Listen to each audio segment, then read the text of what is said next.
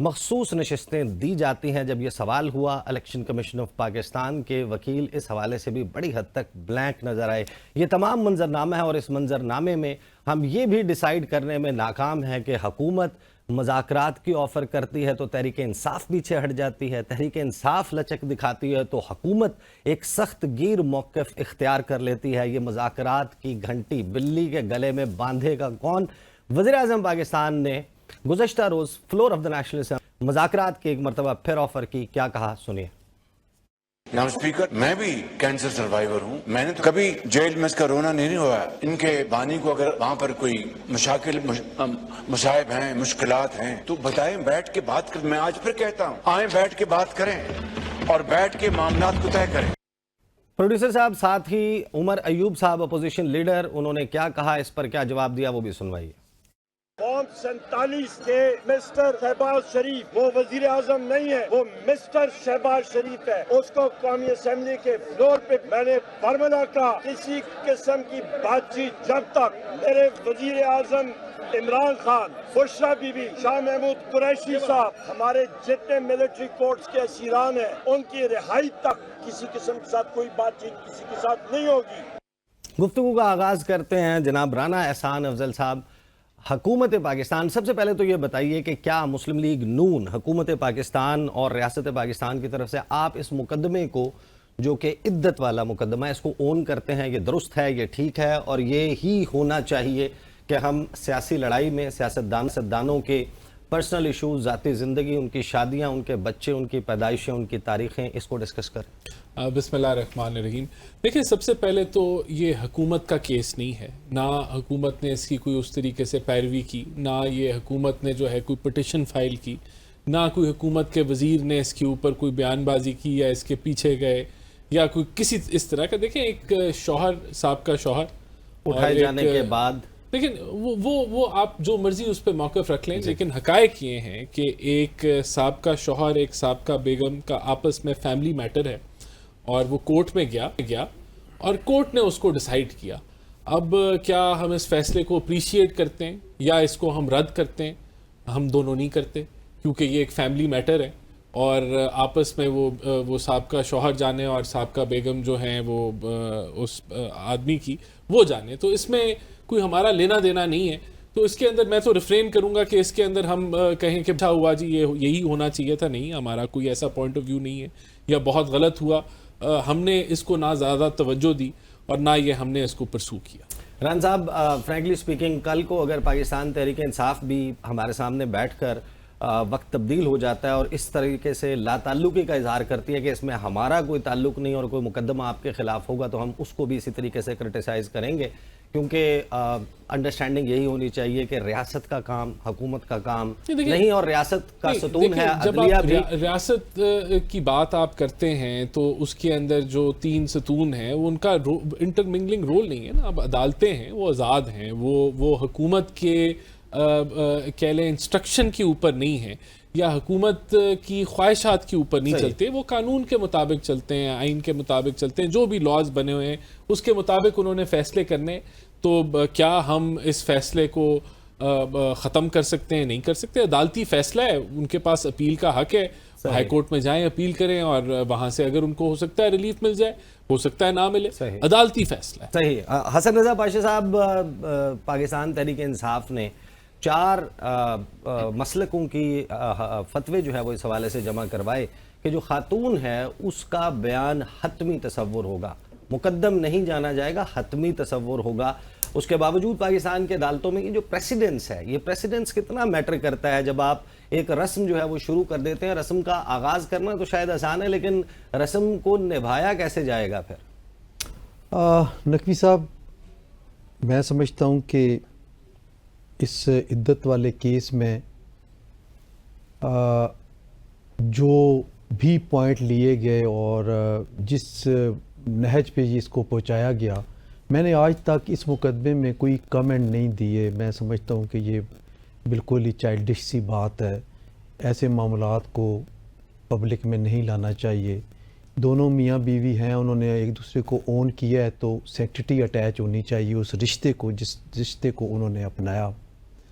Legal aspect پہ اگر دیکھوں تو یہ فرسٹ امپریشن کیس ہے پاکستان میں. اس سے پہلے ایسے کیس میں کسی کو سزا نہیں ہوئی.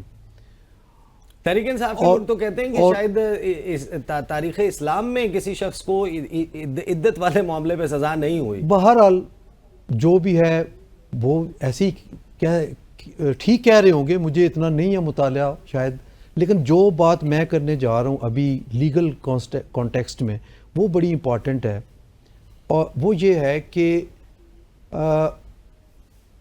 اس سے پہلے شاہ رخ ارجمند صاحب تھے جج, ان کے پاس فائنل کیس کی ہیئرنگ ہوئی.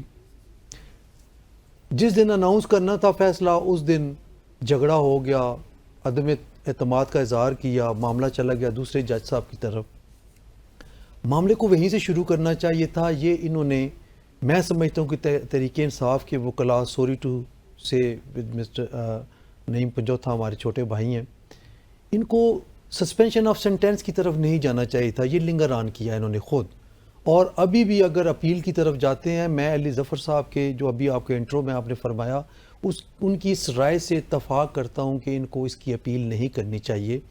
ان کا جو مین اپیل ہے اور اس کی ڈیٹ فکس ہے 2 جولائی, سارا زور اس پہ لگانا چاہیے اور وہاں پہ اپنا کیس بلڈ کرنا چاہیے بریت کا.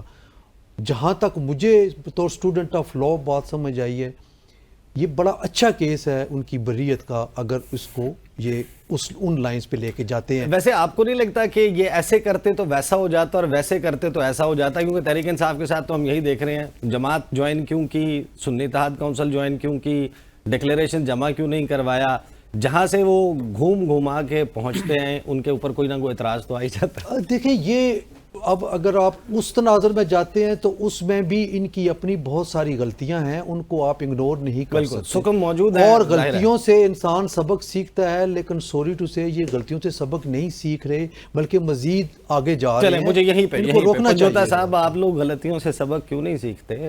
غلطیوں سے سبق سیکھیں. بہت شکریہ. آپ کا سوال غلطیوں سے سبق والا ہے یا عدت کیس کے حوالے سے؟ عدت کیس کے حوالے سے ہے, لیکن ظاہر ہے کہ اس میں کنٹینیوشن آف دی ڈسکشن کے غلطیوں سے سبق کیوں نہیں سیکھتے؟ دیکھیں, عدت کیس کی اگر بات کی جائے نا تو اس میں عمران خان صاحب اور بی بی صاحبہ کے حوالے سے جو نکاح کی بات کی جا رہی ہے, یہ کہا جا رہا ہے کہ طلاق جو ہے وہ 11ویں مہینے میں ہوئی 2017 میں, اور 1 جو ہے وہ جنوری کو نکاح کیا گیا, عدت کے دوران کیا گیا. اور اس کے اوپر بیگم صاحب کا جو موقف ہے بی بی صاحبہ کا وہ بڑا کلیئر ہے کہ انہوں نے کہا جی کہ میں نے عدت کی ڈیوریشن جو ہے وہ پوری کی. اور اس میں اگر آپ دیکھیں نا کہ اسلامی تاریخ کے اندر بھی عورت کا بیان جو ہے معتبر سمجھا جاتا ہے. مثال کے طور پر میرے سامنے پاشا صاحب بیٹھے ہوئے ہیں, اب پاشا صاحب فار ایگزامپل کسی کوئی لڑکی ہے جو ان سے نکاح کر دی ہے, ٹھیک ہے, میری بات سنیں. یہ مثال جو ہے آپ نے اسٹوڈیو میں ہی مثال قائم کر دی. پاشا صاحب نے پروگرام کے بعد گھر بھی جانا ہے, انہوں نے نقوی صاحب کی بات کریں, نوجوان سر ہم سب نے گھر جانا ہے, پروگرام کے بعد آپ مہربانی کریں مثال جو ہے آپ اپنی مثال اسٹوڈیو سے باہر کسی شخص کی. اچھا ٹھیک ہے, میں فار ایگزامپل جی میں کسی لڑکی سے نکاح کرتا ہوں, ٹھیک ہے جی, اور میرا اس لڑکی سے نکاح ہوتا ہے, مثال کے طور پر جی اس نے عدت پوری جو ہے نہیں کی ہوتی, اور مجھے نہیں پتا کہ اس نے عدت پوری کی ہے یا نہیں کی, اور بعد میں پتہ چلتا ہے کہ جناب یہ تو اس نے عدت پوری نہیں کی. اور تاریخ بھی آپ دیکھیں کہ پوری تاریخ کے اندر آپ نے نہیں دیکھا کہ 7 سال سزا عدت کے اوپر کی گئی ہو, اور مجھے 7 سال سزا دی جائے. اب مجھے تو انفارمیشن بھی نہیں ہے, اور جہاں پر عورت خود کہہ رہی ہے کہ میں نے عدت پوری کر لی ہے تو بات ہی ختم ہو جاتی ہے. اس کے اوپر اگر آپ دیکھیں تو شریعت کورٹ کے بھی فیصلے ہیں جس میں انہوں نے کہا کہ 39 ڈیز کے بعد نکاح جو ہے وہ بھی کیا جا سکتا ہے. لیکن یہاں پر تو عدت کی بات کر رہے ہیں کہ ہماری عدت پوری ہے. اب جس دن عدالت نے فیصلہ دینا تھا اس جج صاحب نے, اس جج کے اوپر پریشر ڈالا گیا. وہ جو لیٹر لکھتے ہیں ہائی کورٹ کو, اس میں وہ کہتے ہیں, وہ کیا کہتے ہیں, وہ کہتے ہیں جی کہ 21 سالہ ہسٹری میں میرے اوپر اس طرح کا کوئی اعتراض نہیں لگا, اور وہ یہ بھی کہتے ہیں کہ میں نے جو ریکیوز کیا ہے جو ہے میرے اوپر عدم اعتماد کیا گیا, حالانکہ اس سے پہلے ریکیوزل کی درخواست دی جاتی ہے اور وہ خارج کرتے ہیں. اچھا, جب ریکیوزل ایکسیپٹ کی جاتی ہے نا جی کہ میں کیس نہیں سنتا, تو ریزن بتائی جاتی ہے. کوئی جسٹیفیکیشن خاور مانکا کی طرف سے نہیں دی گئی کہ جناب اس بنیاد کے اوپر. وہ کہتے ہیں جی کہ ڈان کے اندر خبریں چل رہی ہیں اس کیس کے حوالے سے, تو مجھے خطرہ ہے کہ آپ انصاف نہیں دیں گے. مطلب یہ کوئی ریزن ہے؟ اب خبریں یہاں پر آپ بات کریں تو وہ کہیں انصاف نہیں ہوگا. ریزن تو دینی ہوتی ہے نا کہ آپ نے یہ اس موقع کے اوپر مجھے سنا نہیں, مجھے ٹائم نہیں دیا گیا, ایسی کوئی ریزن نہیں دی گئی. اچھا, پھر نئے جج آ گئے. اب نئے جج کو 10 دن کا ٹائم تھا کہ آپ نے 10 دن کے اندر فیصلہ جو ہے وہ دینا ہے. 10 دن کے اندر فیصلہ جو آج انہوں نے دیا ہے اس کے اندر کسی جگہ کے اوپر بھی میرٹ کو ڈسکس ہی نہیں کیا گیا. ٹیکنیکلی گراؤنڈز کے اوپر بل خارج کی گئی ہے اور 4-4.5 گھنٹے ہماری طرف سے دلائل دیے گئے ہیں. 3-3.5 گھنٹے جو ہے وہ میرٹ کے اوپر بحث ہوئی ہے لیکن نہیں کیا گیا. اب 7 سال سزا ہے. اب آپ لوگوں نے کرنا کیا؟ آپ لوگ اپیل اب اس فیصلے کے خلاف جو ہے وہ ہائی کورٹ میں کریں گے یا جو مرکزی اپیل ہے جس کا 2 جولائی کو سماعت ہے اس کا انتظار کریں گے؟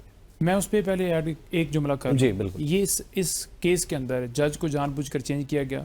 ججز پہ جیسے پریشر ڈالا جا رہا ہے، لوئر جوڈیشری، ہائر جوڈیشری، کیمرے لگائے جائیں، سارا کچھ کیا جا رہا ہے. جان بوجھ کر اسے چینج کروایا گیا کہ خان صاحب اندر ہیں. اور رانا ثناءاللہ صاحب بھی بار بار یہ کہہ چکے ہیں کہ اگر ہم سے بات کریں تو رہائی کا دیکھا جا سکتا ہے، اگر بات نہیں آگے بڑھ رہی تو وہ کہہ رہے ہیں، وہ ڈھونڈ ڈھانڈ کے کہہ رہے ہیں کہ اگر رہائی مطلب بات چیت نہیں ہو رہی، جیسے انہوں نے کہا جی کہ آپ کوئی ادھر ادھر سے دیکھیں گے تو ان کو اندر رہنا چاہیے. ٹھیک ہے، مطلب یہ ہے کہ آپ ملک کے قانون کو چیلنج کریں، آپ اس نظام کو چیلنج کریں. آپ کوئی جج بھی نہیں ایسا کہہ سکتا کہ اس بندے کو اندر رہنا چاہیے. ٹھیک ہے، تو یہ ایڈمیشن ہے ان کا کہ کس طرح انہوں نے کیسز بنائے اور نہیں وہ چاہتے کہ وہ آئیں کیونکہ حکومت ان کی ہے، ساری ہر چیز ان کے انڈر ہے. پولیس، ایف آئی اے، نیب، کوئی بھی ڈپارٹمنٹ ہے، ان سے کہتے ہیں جی بنا دیں نوٹسز، نئے توشہ خانہ کے بھیج دیں، یہ کر دیں وہ کر دیں. اور آخر میں اپیل کرنی ہے یا فائٹ اس پہ ہماری جو ابھی تک جو بات چیت ہوئی ہے لیگل کمیٹی کے اندر ڈسکشن چل رہی تھی، تو اس میں زیادہ چانسز ہمارے یہی ہیں کہ ہم اس آرڈر کو چیلنج نہیں کریں گے کیونکہ مین اپیل جو ہے وہ 8 تاریخ تک اس کا ڈیسیجن ہونا ہے. 2 تاریخ اس کی سماعت ہے.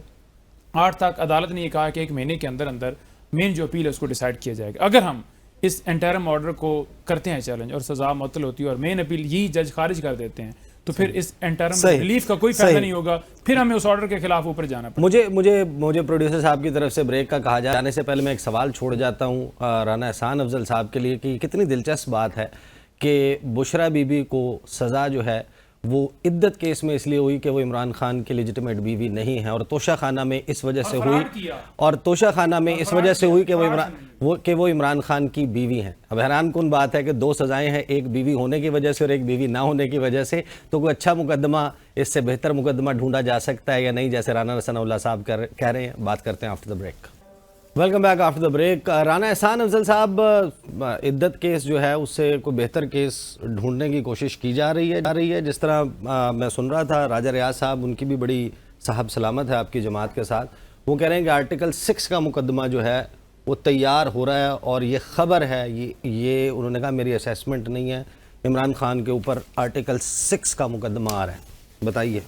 دیکھیں یہ تو انہی کے پاس پھر خبر ہوگی اور انہی کی کوئی سورسز ہوں گی. میرے پاس تو ایسی کوئی سورس نہیں ہے. بہرحال خان صاحب کا جو کریئر ہے اس میں انہوں نے کوئی تھوڑے کارنامے انجام نہیں دیے، بڑے کارنامے انجام دیے.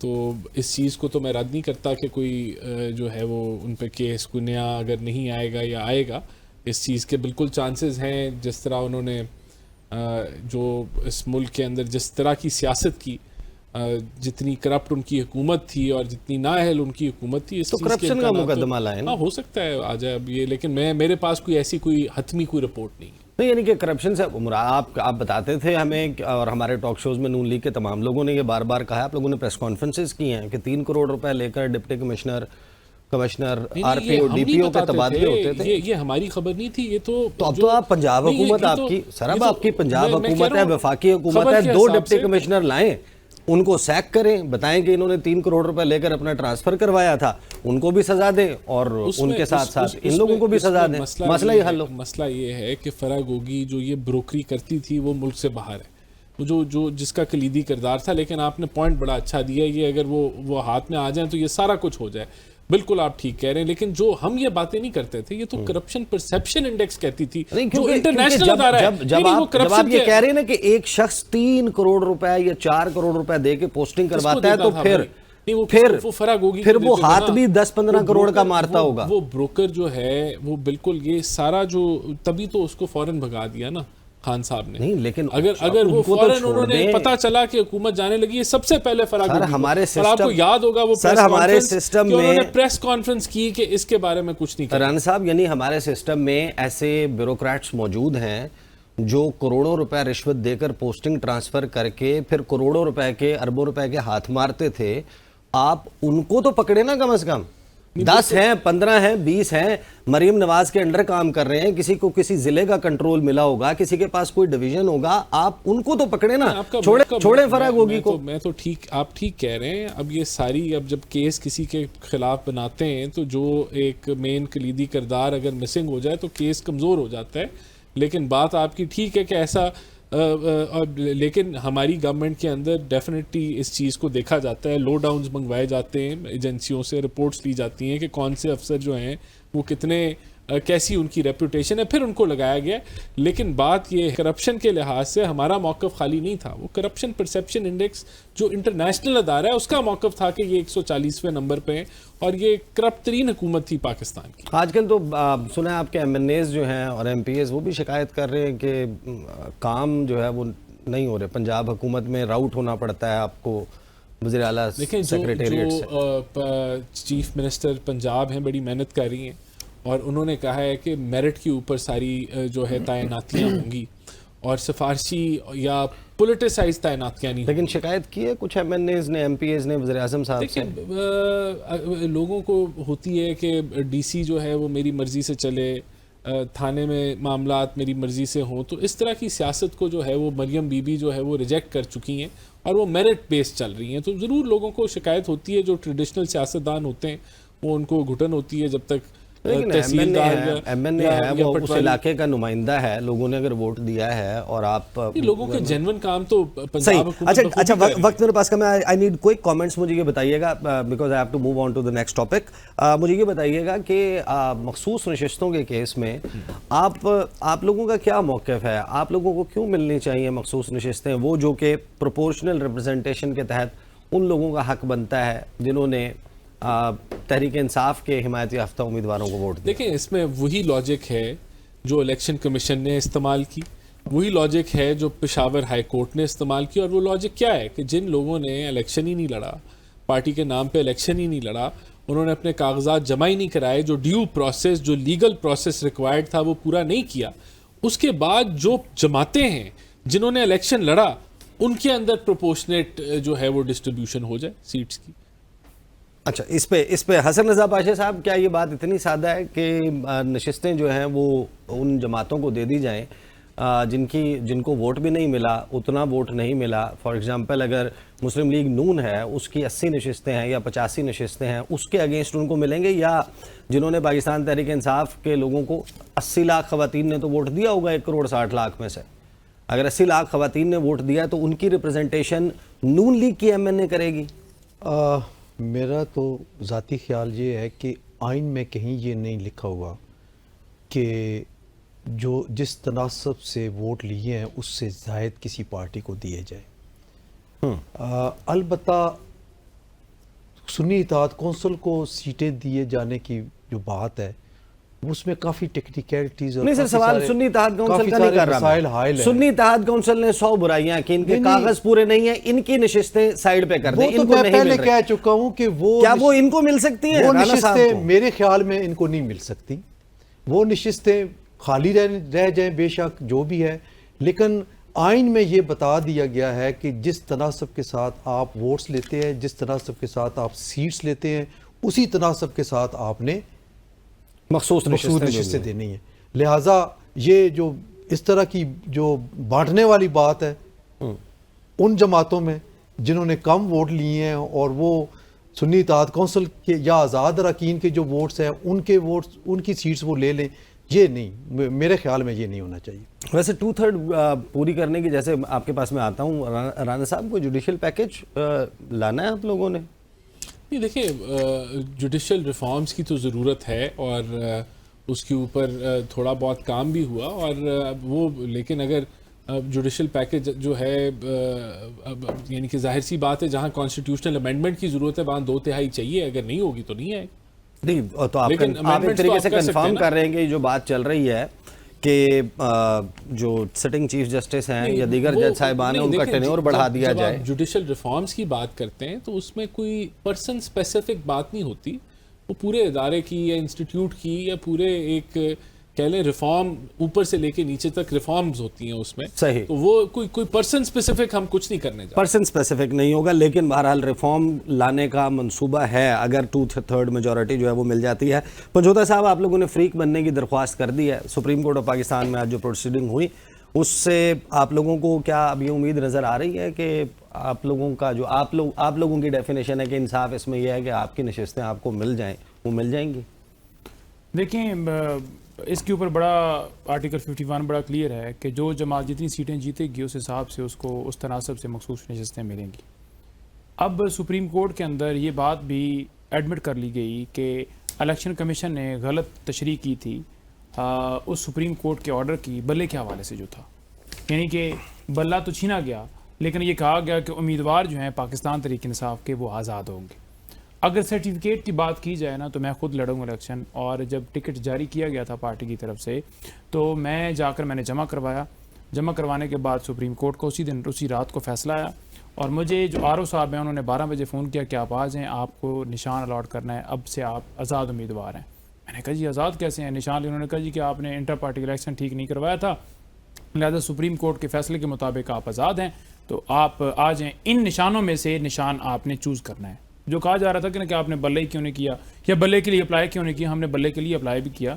اور تشریح ان کی طرف سے غلط جو کی گئی ہے، بجائے یہ کہ ان کے اوپر آرٹیکل 6 لگا کر اور ہمیں کہا جائے کہ آپ واقعی سرٹیفکیٹ لے کر گئے تھے، آپ نے جمع کروایا تھا، آپ پی ٹی آئی کے امیدوار ہیں، سنی اتحاد کونسل کے جتنے امیدوار ہیں وہ پی ٹی آئی میں شامل ہو جائیں گے، اور اس کے بعد اس تناسب سے جس جماعت کو ووٹ دیا ہے عوام نے وہ اس کو مخصوص نشستیں مل جائیں گی.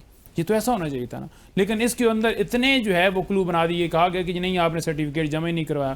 وہاں پر تو یہ بات کی جاتی کہ کوئی پریس کانفرنس ہوئی نہیں ہے، کوئی اغوا نہیں ہوا، کوئی پیپر چھینے نہیں گئے، کوئی چھاپے نہیں لگے، کوئی جلسے جلوس، کوئی ریلی کے اوپر پابندی نہیں تھی. آپ کو بالکل فری اینڈ فیئر الیکشن تھا، اور پوری اس میں ہر جو ہے پٹن ہو ففن ہو کوئی بھی، وہ سارے رپورٹیں دے رہے ہیں کہ زبردست آپ نے الیکشن کروایا، بالکل آپ فارم 47 کے مطابق بالکل جینون جیتے ہیں. مطلب یہ ساری چیزیں پھر مان لیں، اور باقی جو ان کی جو ہماری جو اوور آل صورتحال ہوئی ہے اس کو پھر آپ اگنور کر دیں. صحیح. مجھے بریک پہ جانا ہے، بریک سے واپس آئیں گے تو دیں گے کہ ایک قرارداد جو گزشتہ روز امریکی ایوان نمائندگان کانگریس میں پاس ہوئی، اس کے جواب میں حکومت اب ایک خاص قسم کا تیور دکھا رہی ہے. بات کرتے ہیں after the break. Welcome back after the break. گزشتہ روز امریکی ایوان نمائندگان امریکی کانگریس نے ایک قرارداد منظور کی پاکستان میں 8 فروری 2024 کے انتخابات کے حوالے سے، اور اس قرارداد کے حق میں 368 اراکین کانگریس نے ووٹ دیا. 7 لوگوں نے اس قرارداد کے خلاف ووٹ دیا. اب اس قرارداد میں پاکستان میں جمہوریت اور انسانی حقوق کے حوالے سے جو سوالات اٹھائے گئے ہیں اس کو گزشتہ روز دفتر خارجہ نے مسترد کر دیا تھا، لیکن آج وزیر خارجہ اور نائب وزیر اعظم اسحاق ڈار صاحب نے اس حوالے سے ایک اہم اعلان کیا ہے. وہ اعلان سنیے. ہم اس ریزولوشن کے مقابلے میں ایک ریزولوشن لائیں گے. We must show our sovereignty, we must show our unity, we must show کہ we mean business. یہ کوئی تک نہیں ہے. ہم بھی یہاں 50 چیزوں کو کرٹیسائز کر سکتے ہیں دوسرے ملکوں کے حوالے سے، لیکن we refrain. تو ہم نے اس کا نوٹس لیا ہے، اس کی ڈرافٹ ریزولوشن تیار ہے، and I would request that we must come in unity with a clear resolution against in response to the US resolution. بدلتا ہے رنگ آسماں کیسے کیسے. کل شہباز شریف صاحب کی حکومت میں بیٹھے ہوئے لوگ بیگرز کانٹ بی چوزرز اور وینٹیلیٹرز کی بات کر رہے تھے اور یہ کہہ رہے تھے غلامی نامنظور تحریک انصاف کے لوگ. آج تحریک انصاف امریکی قرارداد کو ویلکم کر رہی ہے اور مسلم لیگ نون کہتی ہے کہ ہم اب اس قرارداد کے خلاف اپنی قرارداد لائیں گے. کیا شارٹ کھیل رہے ہیں آپ؟ دیکھیں نہیں، دار صاحب نے بالکل ٹھیک بیان کیا کہ جنرلی اسپیکنگ بہت سارے پوائنٹ آف ویو ہوتے ہیں، اور بہت سارے لوگ جو ہیں وہ ہم بھی قرارداد کسی کے اوپر بھی لے آئے، پنجاب اسمبلی لے آئے، KPK کی لے آئے، سندھ کی لے آئے، قرارداد لانا اور اس کے اوپر ووٹ کرنا کہ جی اسمبلی کی یہ فیلنگ ہے، یہ ہوتا ہے. لیکن دوسرے ملکوں کے لیے آپ یہ نہیں کرتے، اور اگر یہ کیا تو اس کی کوئی ویلیو تو بالکل بھی کوئی نہیں ہے، کیونکہ وہ کوئی بائنڈنگ نہیں ہے، اس کا کوئی اس کے اثرات نہیں ہے. جب بائنڈنگ نہیں ہے تو پھر آپ قرارداد کیوں لا رہے ہیں؟ لیکن کیونکہ اس کی رسپانس میں کہ یہ انہوں نے غلط کیا، اور ہم بالکل اس کو رسپونڈ کریں گے کیونکہ یہ ایک مداخلت ہے ایک آپ پوائنٹ آف ویو بھی دیتے ہیں تو ہم تو اس کو ایک مداخلت سمجھتے ہیں کہ آپ ہمارے انٹرنل افیئرز میں ایک اسمبلی جو ہے وہ مداخلت کر رہی ہے، تو اس مداخلت کا جو ہے وہ جواب ہم دینے جا رہے ہیں، اور اب دیکھتے ہیں کہ اس امریکی مداخلت میں کون ہمارے ساتھ کھڑا ہے اور کون یونٹی دکھاتا ہے، اور کون جو ہے وہ اس کو سپورٹ کرتا ہے اور کون نہیں سپورٹ کرتا۔ آپ نے کانگریشنل کمیٹی کی آئی ہوپ کے ہیئرنگ سنی ہوگی، وہاں پر کانگریس مین مکارمک، کانگریس مین بریڈ شرمن، کانگریس مین جو دیگر ہیں، ان لوگوں نے تو یہ کہا ہے کہ لیورز کے طور پہ IMF کو استعمال کریں گے۔ پاکستان میں کمیونسٹ پارٹی آف چائنا کا گراؤنڈ زیرو بن گیا، تو آپ کے IMF کے پروگرام میں انہوں نے جنہوں نے روڑے اٹکانے ہیں ان 368 کے خلاف اب آپ قرارداد لا رہے ہیں۔ اس کا ایک بیک گراؤنڈ بھی ہے، ابھی آپ دیکھیں الیکشن ہونے جا رہے ہیں، وہاں فنڈنگ ہوتی ہے الیکشنز کی، تو یہاں یہ پھر جب آپ فنڈنگ کرتے ہیں جو لابیسٹ ہوتے ہیں، پھر اسی طرح کی زبان جو ہے وہ پولیٹیشنز وہاں بولتے ہیں، یہ چلتا ہے، یہ نارمل، اگر آپ اس کو اسٹڈی کریں امریکن پالیٹکس کو تو لابیسٹ کا بڑا رول ہوتا ہے۔ ڈاکٹرز ایسوسیشن ہے وہ پیسے لگا رہی ہے، وہ جو لابیسٹ ہیں اس کے تانے بانے جو ہیں وہ یہاں پاکستان میں ملتے ہیں، جو پاکستانی روپیہ جس کے اندر کچھ بھی نہیں ہوگی، جو پہلی ڈالر شارٹ ہیں وہ یہاں سے ڈالر، اور وہ جو اوورسیز کچھ سپورٹر ہیں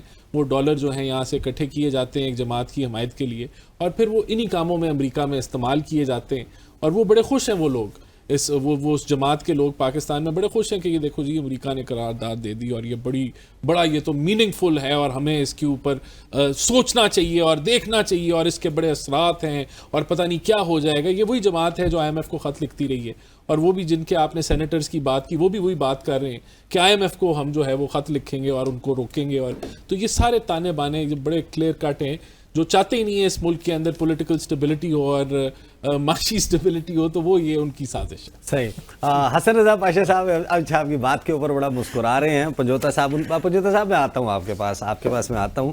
پاشا صاحب مجھے یہ بتائیے کہ پاکستان میں جو 8 فروری کے انتخابات ہیں اس پر پوری دنیا میں بات تو ہوئی ہے کہ اس کی حوالے سے ایک انڈیپینڈنٹ انویسٹیگیشن جو ہے وہ ہونی چاہیے۔